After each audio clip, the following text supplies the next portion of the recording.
अस्सलाम वालेकुम। अगर आपको कोई थप्पड़ मुक्के डेली की बुनियादों पर मारना शुरू कर दे तो आप लोग क्या करेंगे? क्या आप रोज उसके मारे हुए थप्पड़ और पंचेस पे मेडिसिन लगाएंगे या आप उसके थप्पड़ को रोकने की कोशिश करेंगे? यकीनन आप उसके थप्पड़ को रोकने की कोशिश करेंगे। इसी तरीके से जब आपके इम्यून सिस्टम ने आपके थायराइड के ऊपर अटैक किया होता है तो हमने उस इम्यून रिस्पॉन्स को रोकना है, ना कि हमने मेडिसिन खानी है। आज 10 mg, कल 20, कल 50, फिर 100 mg, कभी भी खत्म ना होने वाला चक्कर है ये। तो आपने इम्यून सिस्टम के रिस्पॉन्स को रोकना है। आज की वीडियो में आपको बताएंगे कि किस तरीके से इम्यून सिस्टम के रिस्पॉन्स को हमने ख़त्म करना है या उसको लिमिट करना है। इसके लिए हमने सबसे पहले डाइट को कंट्रोल करना है। ऐसी डाइट लेनी है कि आपका इम्यून सिस्टम आपके थायराइड पे अटैक ना कर सके। इसकी पूरी डिटेल आपको इस वीडियो में भी बता देंगे। दूसरा काम हमने ये करना है कि सप्लीमेंटेशन लेने हैं। कौन कौन से सप्लीमेंटेशन लेने हैं, उनके क्या क्या फ़ायदे हैं, वो भी आपको आगे जाके बताते हैं। और तीसरा काम हमने करना है इसको अपने स्ट्रेस को रिलीज़, और किस तरीके से स्ट्रेस रिलीज़ करना है वो भी आपको इसको इन डिटेल बताएंगे। अच्छा, इसमें सबसे पहले आ जाएगी डाइट। हमने सबसे पहले अपनी डाइट चेंज करनी है और इसमें हमने लेनी है ग्लूटेन फ्री डाइट। अच्छा, ये पिक्चर्स मैंने इसलिए लगा दी हैं डिटेल के साथ क्योंकि काफ़ी सारे लोग कहते हैं कि डॉक्टर साहब आप जो बहुत जल्दी जल्दी बताते हैं तो हमें पता नहीं चलता कि आपने क्या कहा। तो ये इसीलिए आपको जो है सारी वर्डिंग्स भी लगा दी हैं ताकि अगर किसी को समझ में ना आए तो वो यहाँ से पढ़ भी सके। अच्छा, बात कर लेते हैं कि भाई ग्लूटेन फ्री डाइट ही क्यों लेनी है। देखें, ग्लूटेन में एक प्रोटीन होता है जिसे कहते हैं ग्लाइडिन, और वो बिल्कुल रिजेंबल कर रहा होता है आपके उस एंजाइम से जो कि थायराइड प्रोड्यूस कर रहा है, उसको कहते हैं हम ट्रांसग्लूटामाइनेज। ठीक है, अगर अब आप क्या करेंगे, जब आपकी बॉडी में ग्लूटेन जाएगा या ग्लाइडिन आपकी बॉडी में जाएगा तो आपका इम्यून सिस्टम ग्लाइडिन को अटैक करने के लिए जाएगा। लेकिन क्योंकि ग्लाइडिन रिजेंबल करता है आपके ट्रांसग्लूटामाइनेज से जो कि थायराइड प्रोड्यूसिंग एंजाइम है, तो वो आपका इम्यून सिस्टम गलती से ग्लाइडिन की जगह ट्रांसग्लूटामाइनेज पे जाके अटैक कर देगा और इससे आपका थायराइड पे अटैक हो जाएगा। तो हमने क्या करना है कि हमने ग्लूटेन फ्री डाइट लेनी है ताकि ना आपकी बॉडी में ग्लाइडिन जाएगा, ना आपका इम्यून सिस्टम उसको मारने के लिए एक्टिवेट होगा और ना वो गलती से आपके थायराइड पे अटैक करेगा।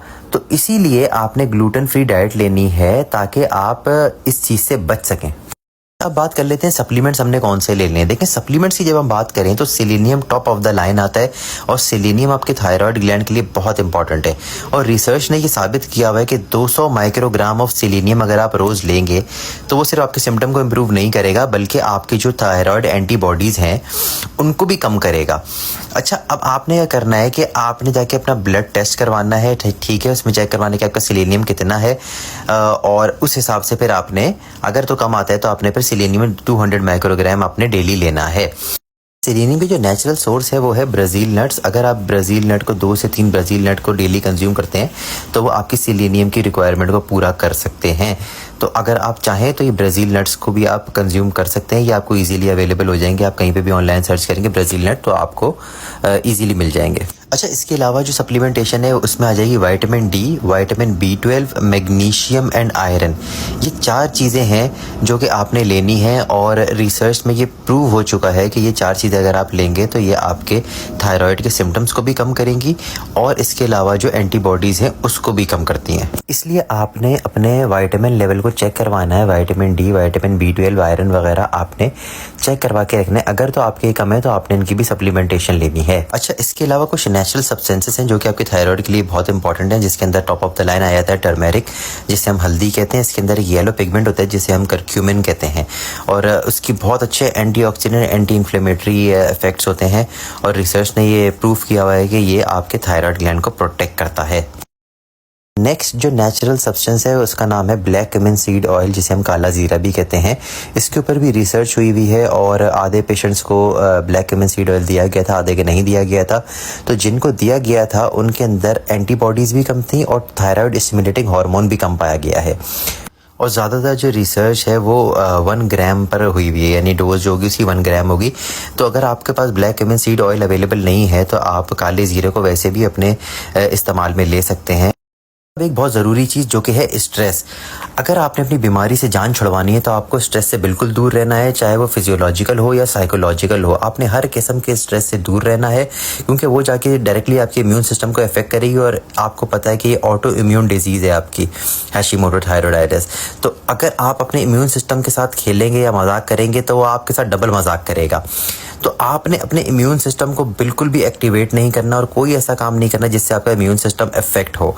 इसके ऊपर भी स्टडी मौजूद है और इसमें पेशेंट्स को 2 ग्रुप्स में डिवाइड किया गया था, और जिस ग्रुप का स्ट्रेस मैनेज किया गया उसमें थायराइड एंटीबॉडीज़ कम पाई गई एज़ कम्पेयर टू उस ग्रुप के जिसका स्ट्रेस मैनेज नहीं किया गया।